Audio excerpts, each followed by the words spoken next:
What's going on, guys? This is Chandler Smith and I just purchased another apartment complex, and in this video I'm going to show you the step-by-step process you can use to do the same. So with all of that being said, let's jump into it.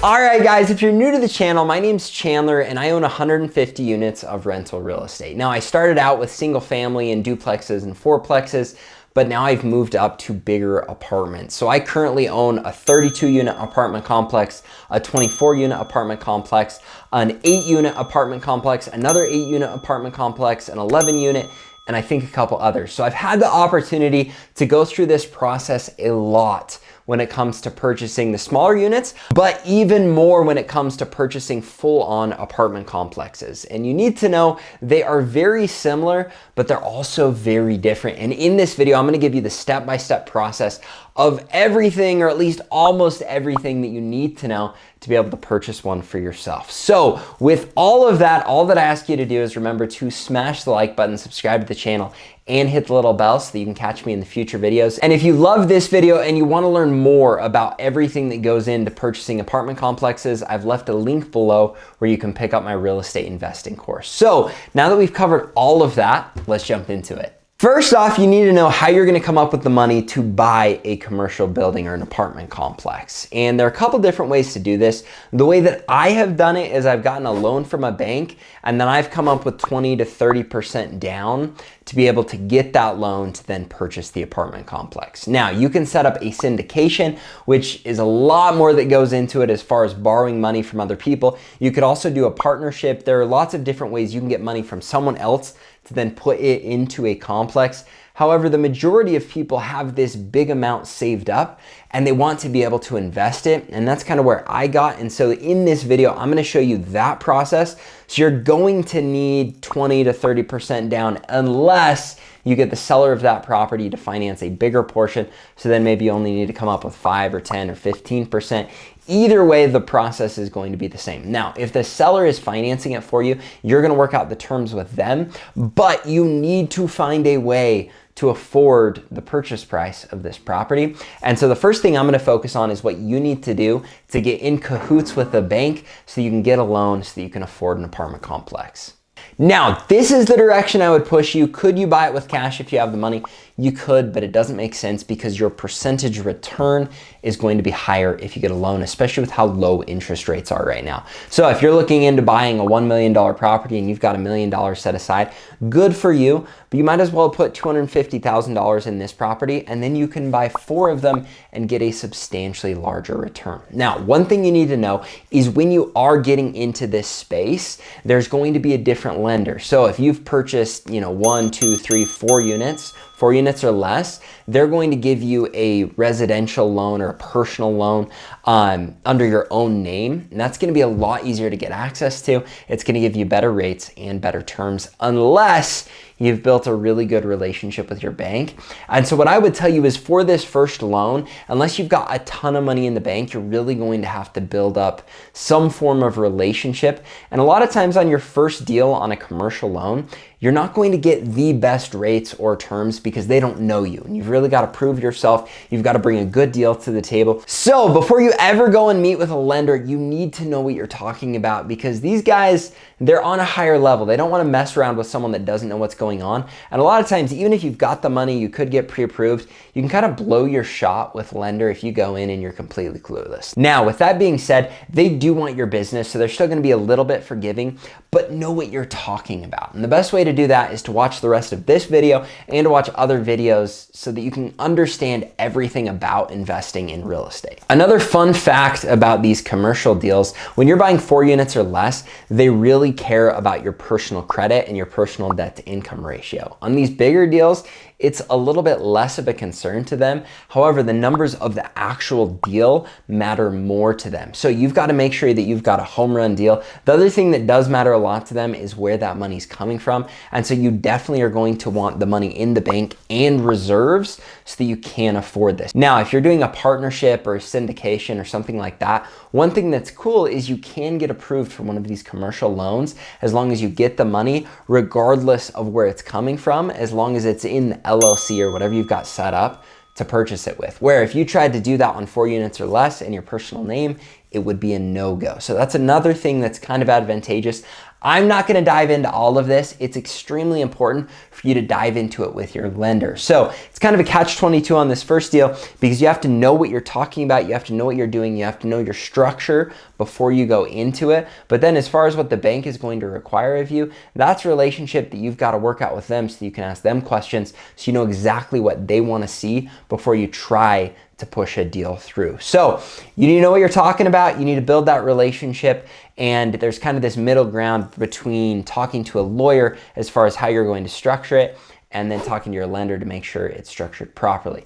For me, I don't have any other parties involved, so I don't really need to talk to my lawyer as much. I just needed to have money in the bank and know what I was talking about when it came to investing in real estate, know the deal structure pretty well of what I was looking for, so that when I called them up to get pre-approved, I could say, hey, here's the property I'm looking for. This is what I have in reserves. This is what I have for a down payment.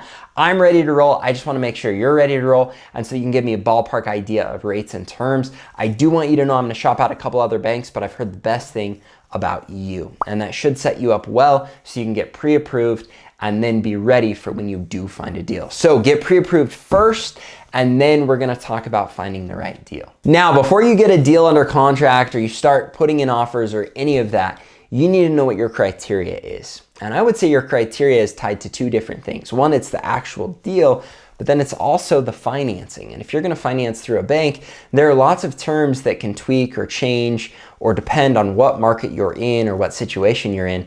Let me explain. When I started, my first loan was on a 20-year AM with the rates changing every 5 years at like a 4.5% or 5% interest rate.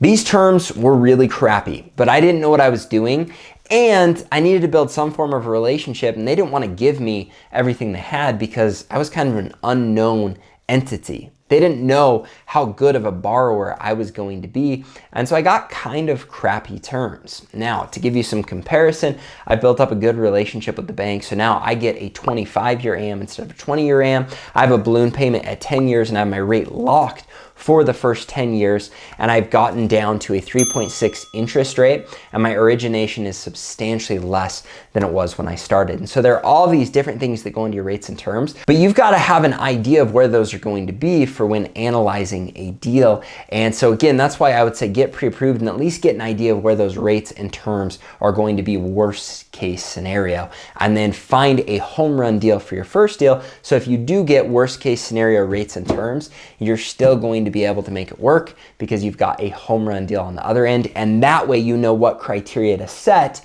for the actual deal that you're looking for. Now let's transition from your financing over to the actual deal. And my criteria for a deal is actually pretty simple. First off, I want a deal that has great appreciation upside and great cash flow. Now, this is kind of a trick one because you're gonna have to figure out what that means for you. I personally am in a market that for the last 3 years has been in the top 5 markets for appreciation, which means it's gone up in value over 10%, some years over 15%. Every single year as a whole when it comes to property values.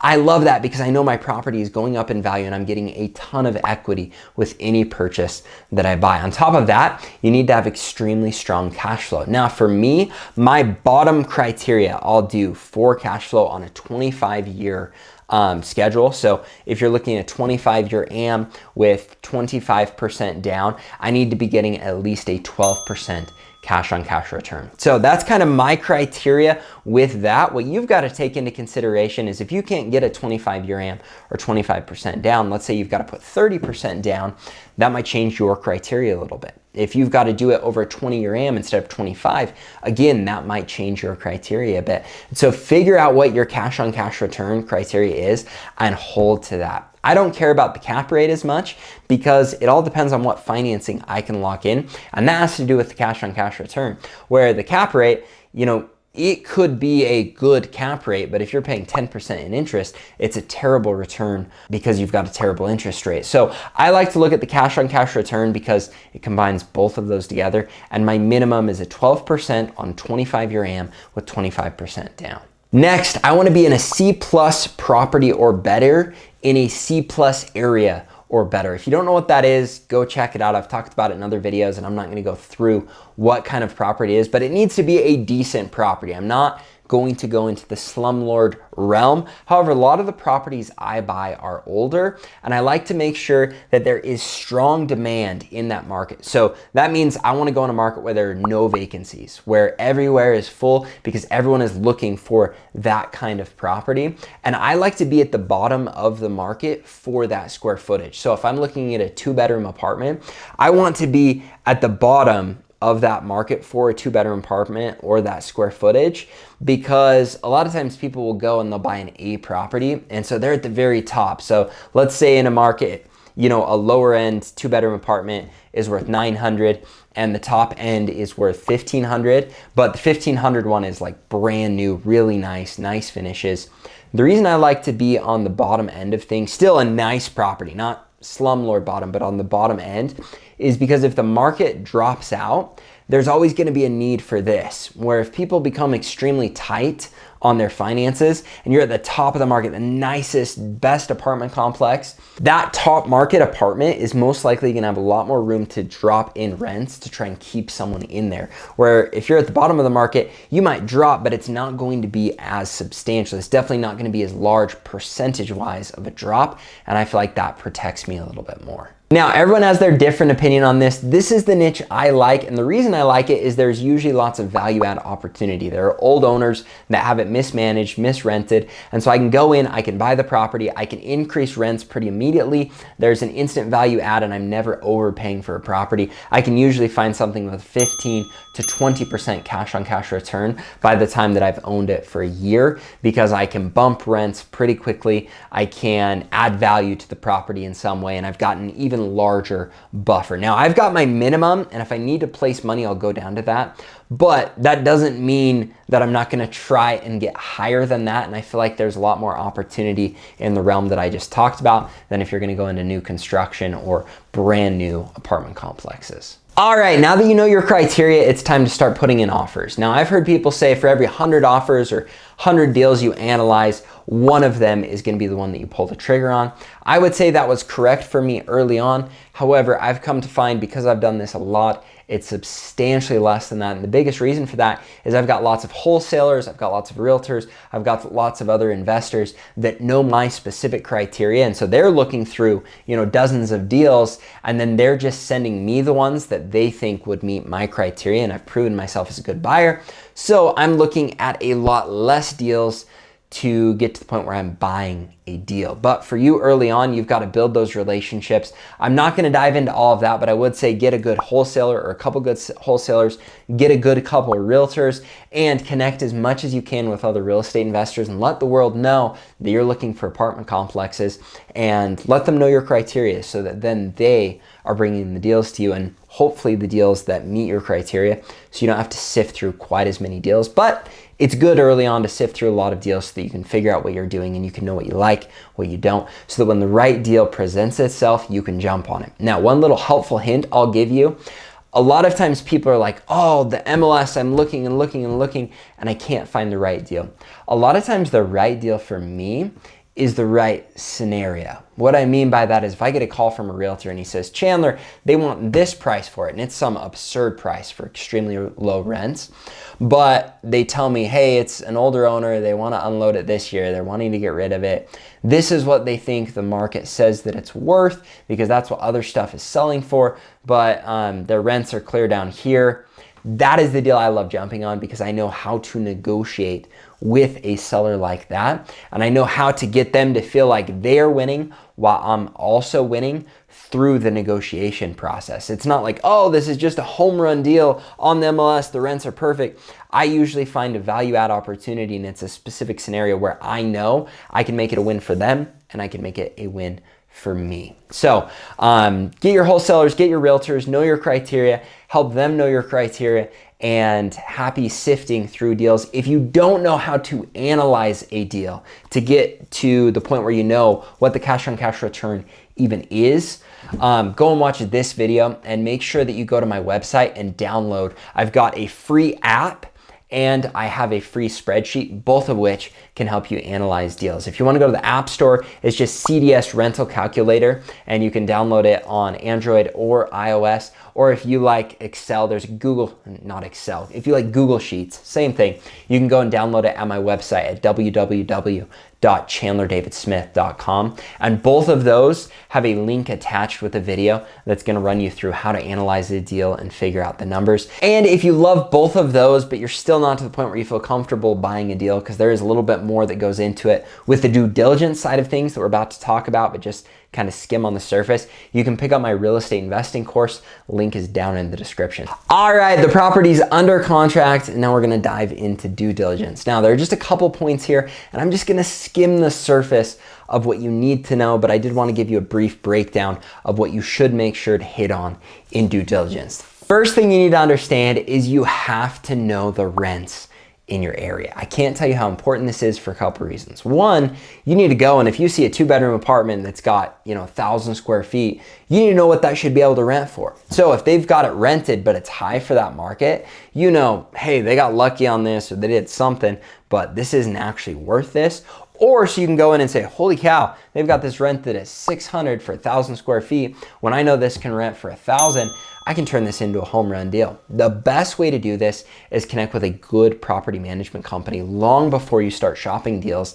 Make sure that you've got a good connection there, you've got a good relationship, and so that you can bring them with you and say, hey, what can you rent this for? What are my expenses on this property going to be? What are the numbers going to look like on this property? Because in my other video, I can show you what my expenses are for my market for a property that was built in the 90s, but I can't tell you your market for a property that was built in the 80s or the 70s or whatever you end up buying, but the property management company can. They can tell you how much money they're gonna need to put into it, what the expenses are gonna look like, what the vacancy is gonna look like, and how much these units should rent for. So you need to have that relationship or find a way to learn all those things yourself before you're ever going to be able to analyze a deal properly, or before you're going to be able to do proper due diligence on the deal. So that's the first thing, and that can kind of fall into our financial analysis, and that's just going to be a big bullet point here is just your financial due diligence. You're going to go through your taxes, your insurance, all the financials, their profit and loss, their income statements,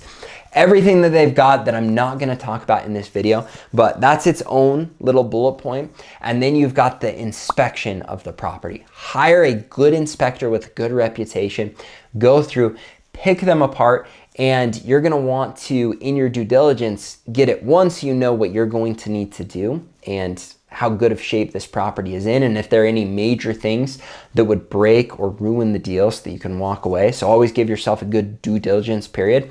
But you're also going to want to know it so that you can nitpick and get a bunch back before closing, so you do have even more money in reserves, more money to spend into whatever value add you're planning on doing for this specific property. And again, these were very brief, skim the surface type breakdowns, but both of these are going to be important, and there's so much that goes into the actual inspection of the property and the actual inspection of the financials in this due diligence process that I talk about in my course, but I do not have time, the couple hours to talk about it in this video. So you can pick up the course if you want it. If not, go and research these things on your own before you ever lock down and finish the due diligence process and purchase your first apartment complex. Now, you're gonna finish due diligence, you're gonna push the seller some more to get money back for them. You're gonna push your lender some more to get better rates, better terms from them. You're gonna shop them out, and you're gonna do a last minute push. A lot of times they'll say this is where we're at, but then you're gonna push them even harder. And a lot of times they've got to go to their higher ups before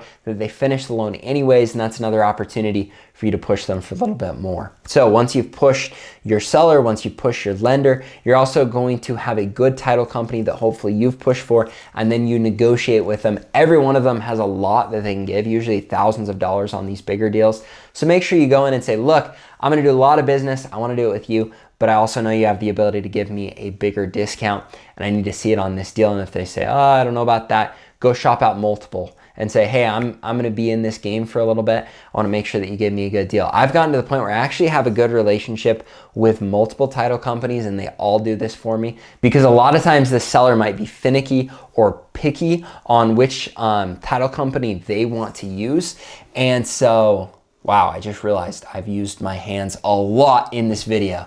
So I apologize. If you guys can't tell, I love this process and it is so fun and it's all a massive negotiation. And so with this last part, just make sure that you do push your seller, you do push the lender, and you do push the title company. Even if you're going to a title company that you don't have a relationship with, you can get them to bend for you so you can save even more money and this deal can become even more of a home run. You've got your minimum, but for me, I want to knock it out of the park. I want to beat my minimum by a lot, and I hope that you can do the same on this first deal. Once you've gone through this whole process, they get the paperwork all written up, they've got the final disclosures ready for you, hopefully the day before. Go through and make sure that everything that you've fought for is there, that it's proper, that it's ready to roll. Make sure that you get all of the deposits, the prorated rents, and anything else that you've been promised. And now you have hopefully gone through the entire process and got an incredible deal on an apartment complex. Now, if you guys enjoyed this video, make sure to remember to smash the like button, subscribe to the channel, and hit the little bell. And I'm gonna do some future videos. Tonight, I was gonna do a video on the 8-plex I just bought that's gonna cash flow over $20,000 a year, have huge appreciation, huge tax benefits. But instead, I wanted to walk you through the process I used to be able to lock up this 8-unit apartment. And so maybe my next video will be on that specific deal. But for now, hopefully now you know the process and you can start doing what you need to pick up your first apartment complex. Now, if you guys enjoyed this video, again, remember to smash the like button, subscribe to the channel, and hit the little bell. And guys, this is the first video I've ever done where I literally did this entire video in one take because I love this stuff and I promise you will too. So dive in head first, and when you become passionate about it, you're gonna start killing it and find some incredible deals. Thanks guys, have a great night.